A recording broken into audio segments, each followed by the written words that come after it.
What's up, KAG?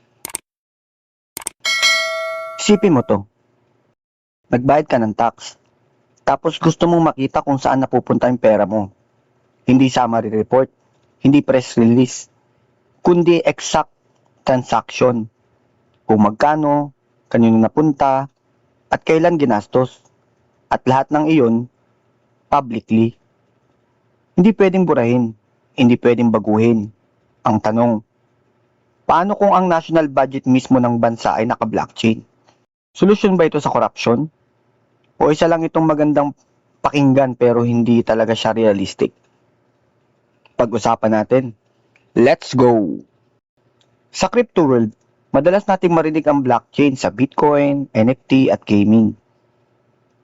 Pero may mas interesting na idea. Ginagamit ang blockchain para sa government transparency, particularly sa national budget system. Para mas maintindihan natin ito, kailangan natin munang maintindihan kung ano ang problema. Problema sa national budget.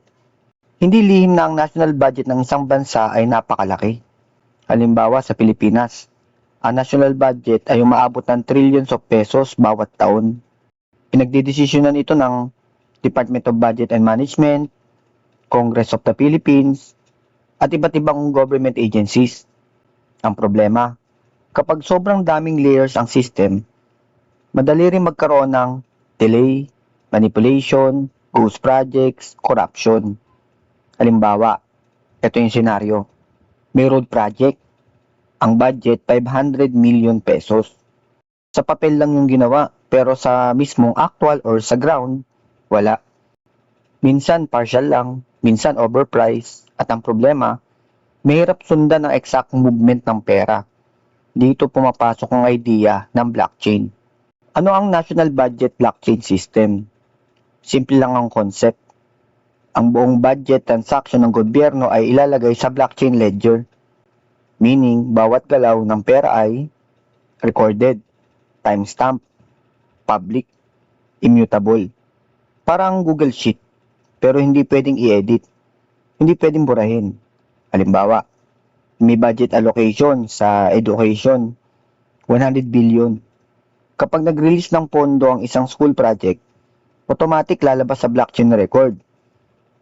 Transaction number 82721, ang amount is 5 million, ang agency nito ay education, ang project, school renovation, ang date, July 12. At kahit sino, pwedeng tumingin. Journalist, citizen, auditor, researchers, transparency becomes automatic. Hindi na kailangan maghintay ng annual report. Bakit interesting ang idea na ito? Ito ang dahilan kung bakit maraming blockchain advocates ang excited sa idea na ito. Una, transparency. Lahat ng transaction visible, hindi lang sa internal auditors, kundi sa publiko. Tamper resistant, hindi madaling baguhin ang record. Kapag na-record na, permanent na yon. Real-time tracking, hindi na after 1 year malalaman kung saan napunta yung budget. Pwede mong makita habang nangyayari yung transaksyon. Trustless system. Hindi kailangan magtiwala ng isang tao o opisina. Ang system mismo ang nagbe-verify. Ito ang dahilan kung bakit marami nagsasabi, blockchain can reduce corruption. Pero sandali, dito na papasok yung mga hard truth or yung mga real talk. Ito yung weakness sa idea na yon. Ito ang part na madalas na hindi sinasabi ng mga blockchain hype videos. Hindi porket naka-blockchain na system, wala ng corruption. Bakit? Kasi ang blockchain ay record system lang. Hindi nito kontrolado kung totoo ba yung project, tama ba yung presyo, or legit ba yung contractor. Example, kung ang government mismo nag-record sa blockchain, ang transaction ay road project, ang naging gastos nila is 500 million. Kung overpriced ang project, correct pa rin ang blockchain record. Kasi yun ang input, garbage in, garbage out. Ibig sabihin, kung corrupt ang decision makers, blockchain cannot fix that. Ano yung mga realistic na problema?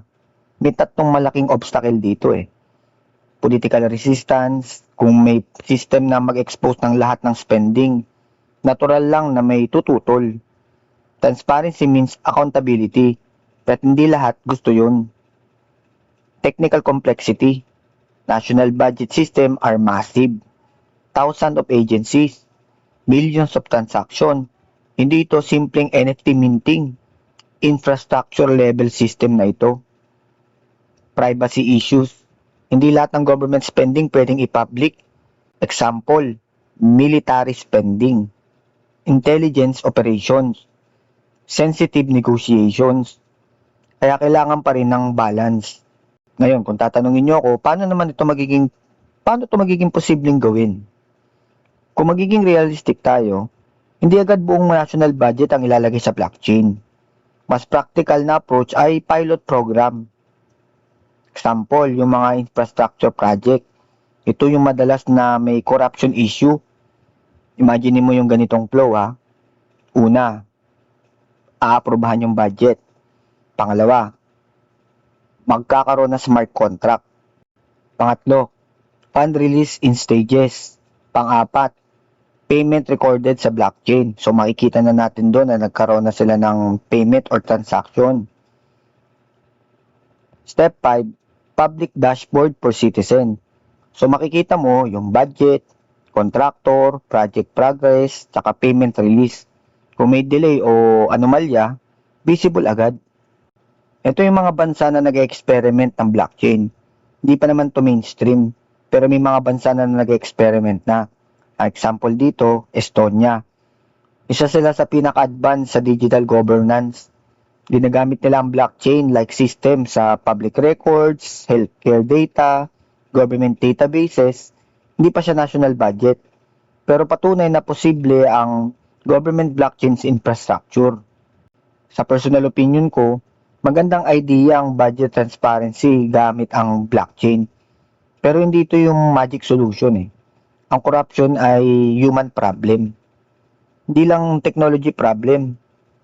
Blockchain can help with visibility, auditing, record integrity, pero kung ang system mismo ay corrupt, blockchain becomes a transparent corruption ledger. At yun ang talagang masakit. So bakit pangailangan natin itong pag-usapan? Kasi kahit may weakness yung idea, importante pa rin itong mapag-usapan. Bakit? Kasi technology evolves at habang lumalaki ang digital infrastructure ng governments, possible na sa future. Mas transparent ang spending, mas mabilis ang auditing, mas empowered ang citizen. Imaginin mo to, isang mobile app, pwede mong i-check saan napupunta yung tax ko. That's the kind of transparency could change politics. Alam mo ba na ang idea ng Public Financial Transparency Dashboard ay isa sa pinaka-requested tool sa anti-corruption groups? Pero hanggang ngayon, maraming bansa ang wala pa rin ganitong sistema. Kung ikaw ay taxpayer, tanong ko sa'yo, gusto mo ba makita real-time ang government spending? O okay lang na summary report lang once a year?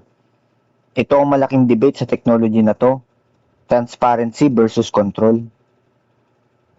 Pero curious ako sa inyo, kung may blockchain system ang national budget, ano sa tingin nyo? Mas bababa ba ang corruption o mas magiging high-tech version lang na pareho lang yung problema? Comment down below. So ayan, pick up tayo.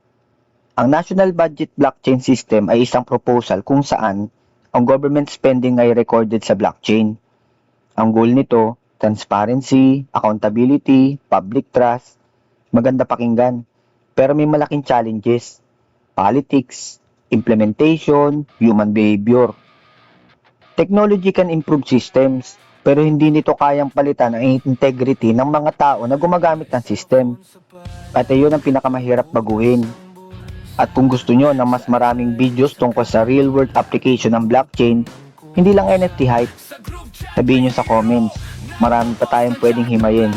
Pero sa ngayon, hanggang dito na lang muna. Game on!